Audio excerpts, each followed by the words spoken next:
नमस्ते बच्चों, विज्ञान के सेशन में आप लोगों का स्वागत है। आज से हम लोग एक नया चैप्टर स्टार्ट कर रहे हैं, वो है कार्य तथा ऊर्जा। तो बच्चों, ये जो हम लोग चैप्टर करने जा रहे हैं, तो इसका आज हम एक परिचय ले रहे हैं, आज एक इंट्रोडक्शन ले रहे हैं कि इस चैप्टर में हम क्या पढ़ने जा रहे हैं। तो यहाँ पे आप देखिए कि कार्य हम जानते हैं, ये हम लोग एक वर्क है। इंग्लिश में हम इसे वर्क कहते हैं, हिंदी में हम इसे कार्य करते कहते हैं, और हम विभिन्न प्रकार के कार्य करते हैं, है या नहीं है। और आप देख रहे हैं उसके साथ हम एक जो टॉपिक है वो ऊर्जा है, मीन्स वर्क एंड एनर्जी। तो हमें जब कोई कार्य करते हैं तो उसके लिए ऊर्जा की आवश्यकता होती है। तो ये तो अगर हम कहें हमें आवश्यकता होती है, मनुष्य को, कोई भी पशु है, कोई भी अगर हम कहें जीव है, उसको कोई भी कार्य करने के लिए ऊर्जा की आवश्यकता होती है। इसी प्रकार अगर हम मशीनों को भी देखें, वो भी कार्य करते हैं और उनको भी कार्य करने के लिए ऊर्जा की आवश्यकता होती है, जो हम इनको विभिन्न सोर्सेस से देते हैं। चाहे हम इलेक्ट्रिक एनर्जी दे रहे हो या हम मैकेनिकल एनर्जी दे रहे हो, फिजिकल हम कोई ऐसी एनर्जी दे रहे हो कि कोई भी मशीन है, हम क्या करते हैं, उसको बिजली से, उसको पानी से, किसी से एक चलाते हैं, और कोयले की ऊर्जा से हम चलाते हैं। तो हम ये देखते हैं कि कोई भी कार्य करने के लिए एक ऊर्जा की आवश्यकता होती है, और वो चाहे कोई मशीन हो, उसको कार्य करने के लिए ऊर्जा की आवश्यकता होती है, या कोई भी जीव हो, उसको भी कार्य करने के लिए ऊर्जा की आवश्यकता होती है। तो आज हम लोग ये कार्य तथा ऊर्जा ये कैसे एक दूसरे के साथ रिलेटेड हैं, ये चैप्टर में हम समझेंगे। आप जानते हैं हमारा पूरा चैप्टर अलग अलग सेशंस में होता है, छोटे छोटे टॉपिक करके समझाते हैं कि आपको समझ में आता जाए। चलिए, टाइम है बुक खोलने का, आप लोग जानते हैं ना, बुक होनी जरूरी है। चलिए खोल लीजिए आप लोग भी अपनी बुक।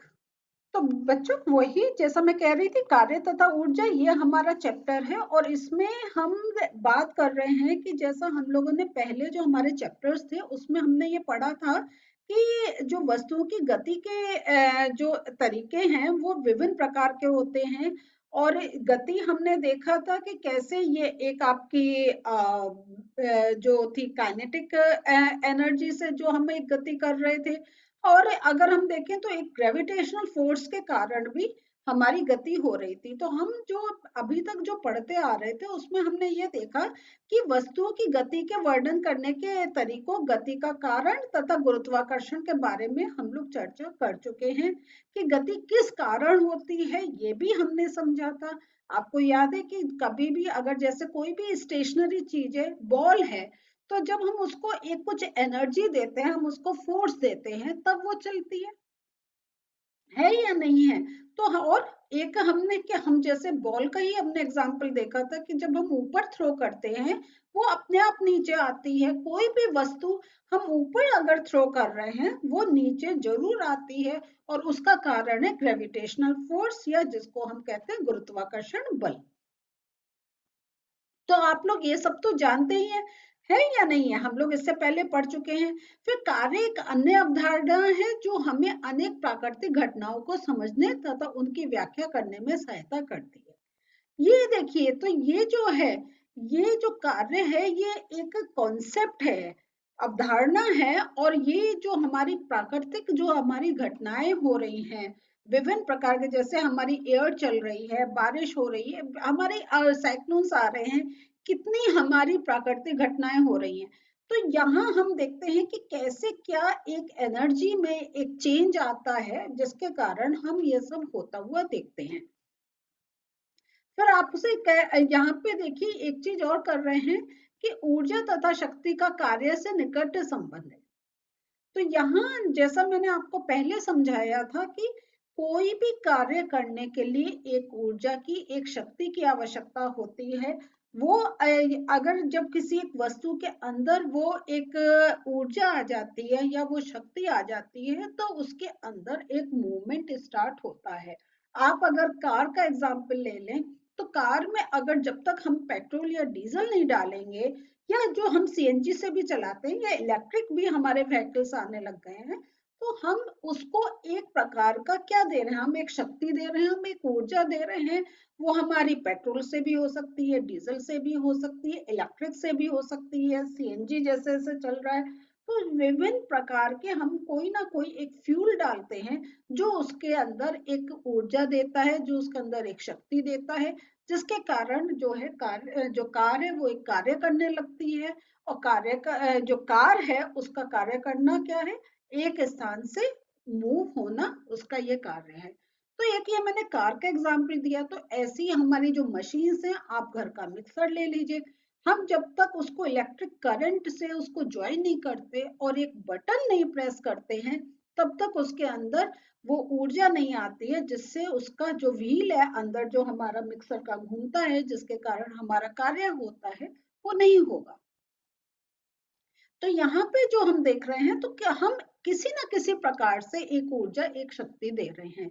आज अगर हम कोई भी जीव है जो वो भोजन लेता है और भोजन से ही उसको ऊर्जा प्राप्त होती है, तभी वो कोई कार्य करने के लिए एक आगे चलता है। आप देखिए, अगर आप खाना नहीं मिलता है, आप उपवास कभी करते हैं, आपकी आधी एनर्जी नहीं रहती है, आप थोड़ा कार्य करते कहते हैं मैं थक गया, मुझे खाना, मुझे भोजन चाहिए। भोजन क्यों चाहिए, ऊर्जा लेने के लिए।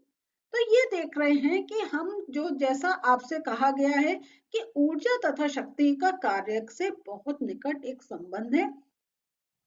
ऊर्जा और शक्ति होगी तभी कार्य होगा, नहीं तो कार्य स्लो होगा या बिल्कुल भी नहीं होगा। तो ये जो हमारा चैप्टर है, इसमें हम इन अवधारणाओं के बारे में एक डिटेल में समझेंगे। और जैसा मैंने अभी आपको पहले ही समझाया था कि सजीवों को भोजन की आवश्यकता होती है और जीवित रहने के लिए सजीवों को अनेक मूलभूत गतिविधियां करनी होती है।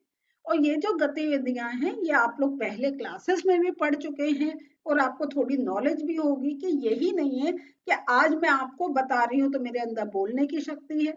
आपके अंदर, आप एक जगह बैठे हैं, सुनने का आपका वो भी एक एनर्जी चाहिए होता है किसी चीज को ग्रहण करने के लिए। आप जो कार्य कर रहे हैं, एक वो ही कार्य नहीं है जो हमें आंखों से दिखाई दे रहा है। हमारे शरीर के अंदर हर अंग एक कार्य कर रहा है, तो उसको भी तो ऊर्जा शक्ति चाहिए, है या नहीं है। तो यहाँ यही है कि जीवित रहने के लिए सजीवों को अनेक मूलभूत गतिविधियां करनी पड़ती हैं। तो ये जो गतिविधियां हैं जीवित रहने के लिए, ये ऐसा ही नहीं है कि भोजन की व्यवस्था करनी है या हमें कोई फिजिकल लेबर करना है। उसके अलावा जो हमें जीवित रहने के लिए हमारा हार्ट लगातार पंप होना चाहिए, हमारे बॉडी में जो एक्सक्रीटरी सिस्टम है वो प्रॉपर होना चाहिए, रेस्पिरेशन सिस्टम प्रॉपर होना चाहिए। तो ये सब भी जीवित रहने के लिए मूलभूत आवश्यकताएं होती हैं। और ये सारे जो पार्ट्स जो हमारे कार्य कर रहे हैं, तो उनको हम इस भोजन इसीलिए करते हैं, उन अंगों को वो एक ऊर्जा पहुंचती है और वो लगातार कार्य करते रहते हैं। तो ये जो है, इन गतिविधियों को हम जैव प्रक्रम कहते हैं। तो इन प्रक्रमों के लिए ऊर्जा हमें कहाँ से, भोजन से प्राप्त होती है।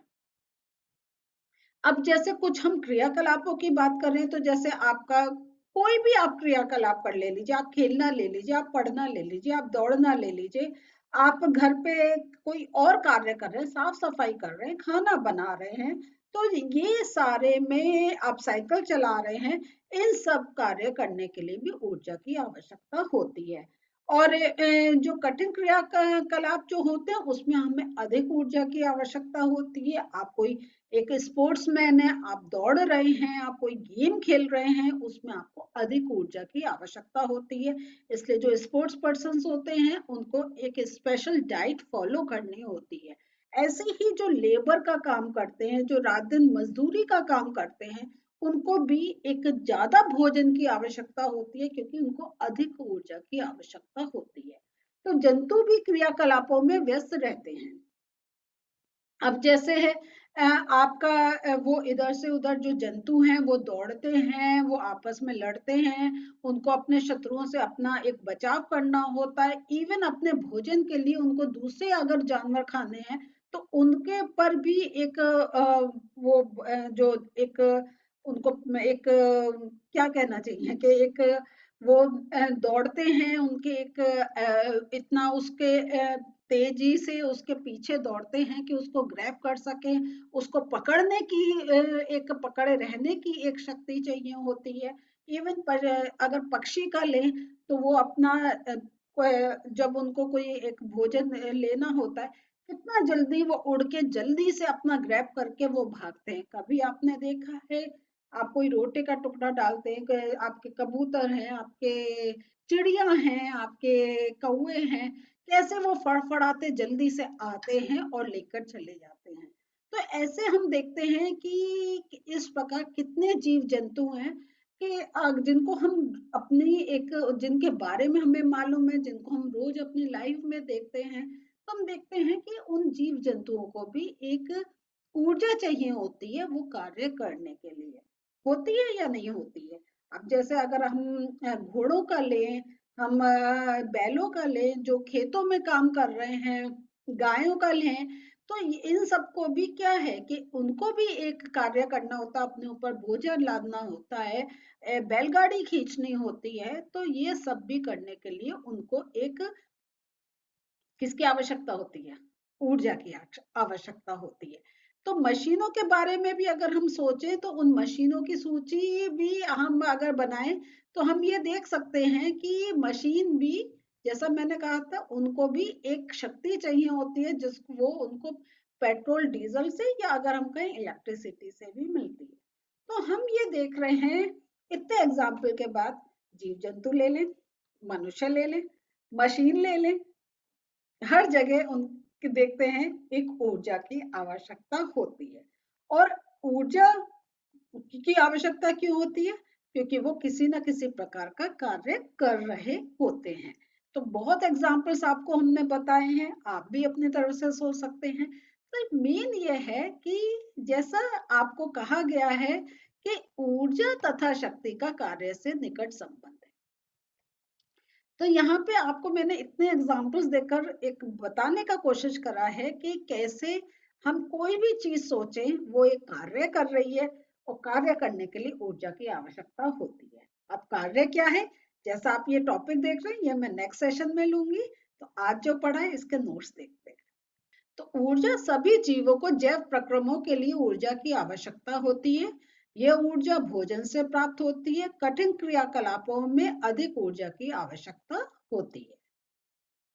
तो यहाँ पे मैंने जीव जंतुओं का बताया, मशीनों के लिए भी आप ये बात कह सकते हैं, लेकिन उनको वो ऊर्जा कहाँ से प्राप्त होती है? पेट्रोल से, डीजल से, इलेक्ट्रिसिटी से। ठीक है, तो बच्चों ये तो एक छोटा सा नोट था, अभी तो हमारा इंट्रोडक्शन हुआ है।